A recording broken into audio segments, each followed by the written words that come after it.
Thought is the only power which can produce tangible riches from the formless substance.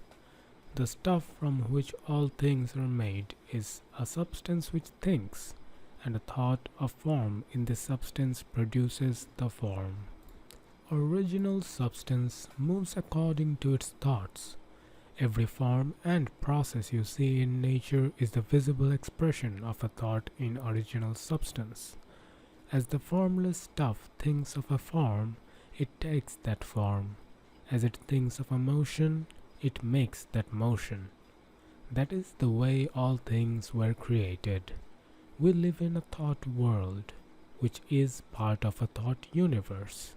The thought of a moving universe extended throughout formless substance, and the thinking stuff, moving according to that thought, took the form of systems of planets and maintains that form.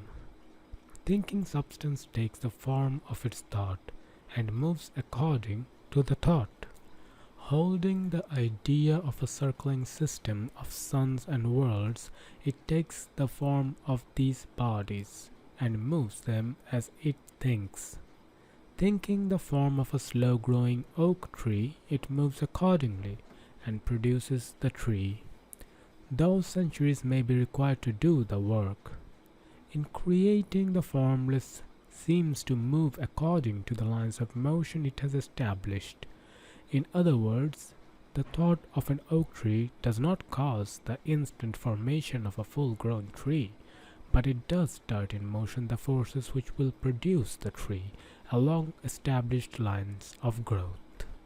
Every thought of form held in thinking substance causes the creation of the form, but always, or at least generally, along lines of growth and action already established. The thought of a house of a certain construction, if it were impressed upon formless substance, might not cause the instant formation of the house, but it would cause the turning of creative energies already working in trade and commerce into such channels as to result in the speedy building of the house. And if there were no existing channels through which the creative energy could work, then the house would be formed directly from primal substance, without waiting for the slow process of the organic and inorganic world. No thought form can be impressed upon original substance without causing the creation of the form. A person is a thinking center and can originate thought. All the forms that a person fashions with his hands must first exist in his thought. He cannot shape a thing until he has thought that thing. So far, humankind has confined its efforts only to the work of its hands, applying manual labor to the world of forms and seeking to change or modify those already existing. Humankind has never thought of trying to cause the creation of new forms by impressing thought upon formless substance. When a person has a thought form, he takes material from the forms of nature and makes an image of the form which is in his mind. People have so far made little or no effort to cooperate with formless intelligence, to work with the Father. The individual has not dreamed that he can do what he sees the Father doing. An individual reshapes and modifies existing forms by manual labor and has given no attention to the question of whether he may produce things from formless substance by communicating his thoughts to it. We propose to prove that he may do so, to prove that any man or woman may do so, and to show how. As our first step, we must lay down three fundamental propositions. First, we assert that there is one original formless stuff or substance from which all things are made. All the seemingly many elements are but different presentations of one element. All the many forms found in organic and inorganic nature are but different shapes, made from the same stuff, and this stuff is thinking stuff. A thought held in it produces the form of the thought. Thought in thinking substance produces shapes. A human being is a thinking center, capable of original thought. If a person can communicate his thought to original thinking substance, he can cause the creation or formation of the thing he thinks about. To summarize this, there is a thinking stuff from which all things are made, and which, in its original state, permeates, penetrates, and fills the interspaces of the universe. A thought in this substance produces the thing that is imaged by the thought. A person can form things in his thought, and by impressing his thought upon formless substance can cause the thing he thinks about to be created. It may be asked if I can prove these statements, and without going into details, I answer that I can do so both by logic and experience. Reasoning back from the phenomena of form and thought, I come to one original thinking substance, and reasoning forward from this thinking substance, I come to a person's power to cause the formation of the thing he thinks about, and by experiment I find the reasoning true. This is my strongest proof.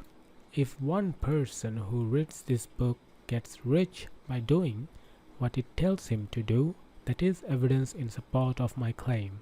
But if every person who does what it tells him to do gets rich, that is positive proof until someone goes through the process and fails. The theory is true until the process fails, and this process will not fail, for everyone who does exactly what this book tells him to do will get rich. I have said that people get rich by doing things in a certain way, and in order to do so, people must become able to think in a certain way. A person's way of doing things is the direct result of the way he thinks about things. To do things in the way you want to do them, you will have to acquire the ability to think the way you want to think.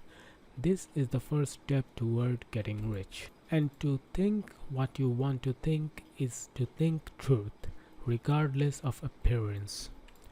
Every individual has the natural and inherent power to think what he wants to think, but it requires far more effort to do so than it does to think the thoughts which are suggested by appearances.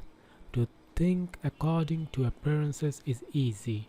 To think truth regardless of appearances is laborious and requires the expenditure of more power than any other work we are called upon to perform. There is no labor from which most people shrink as they do from that of sustained and consecutive thought. It is the hardest work in the world. This is especially true when truth is contrary to appearances. Every appearance in the visible world tends to produce a corresponding form in the mind which observes it, and this can only be prevented by holding the thought of the truth.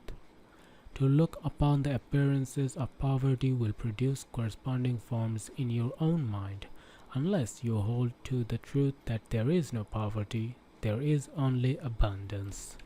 To think health when surrounded by appearances of disease, or to think riches when in the midst of the appearances of poverty requires power, but whoever acquires this power becomes a mastermind. That person can conquer fate and can have what he wants. This power can only be acquired by getting hold of the basic fact which is behind all appearances. And that fact is that there is one thinking substance from which and by which all things are made. Then we must grasp the truth that every thought held in the substance becomes a form, and that man can so impress his thoughts upon it as to cause them to take form and become visible things. When we realize this, we lose all doubt and fear, for we know that we can create what we want to create. We can get what we want to have and can become what we want to be. As a first step toward getting rich, you must believe the three fundamental statements given previously in this chapter, and in order to emphasize them, I repeat them here. There is a thinking stuff from which all things are made, and which in its original state permeates, penetrates, and fills the interspaces of the universe. A thought in this substance produces the thing that is imaged by the thought. A person can form things in his thought, and by impressing his thought upon formless substance, can cause the thing he thinks about to be created. You must lay aside all other concepts of the universe, and you must dwell upon this until it is fixed in your mind and has become your habitual thought. Read these statements over and over again. Fix every word upon your memory and meditate upon them until you firmly believe what they say. If a doubt comes to you, cast it aside. Do not listen to arguments against this idea. Do not go to churches or lectures where a contrary concept of things is taught and preached. Do not read magazines or books which teach a different idea. If you get mixed up in your understanding, belief, and faith, all your efforts will be in vain. Do not ask why these things are true, nor speculate as to why they can be true. Simply take them on trust. The science of getting rich begins with the absolute acceptance of this.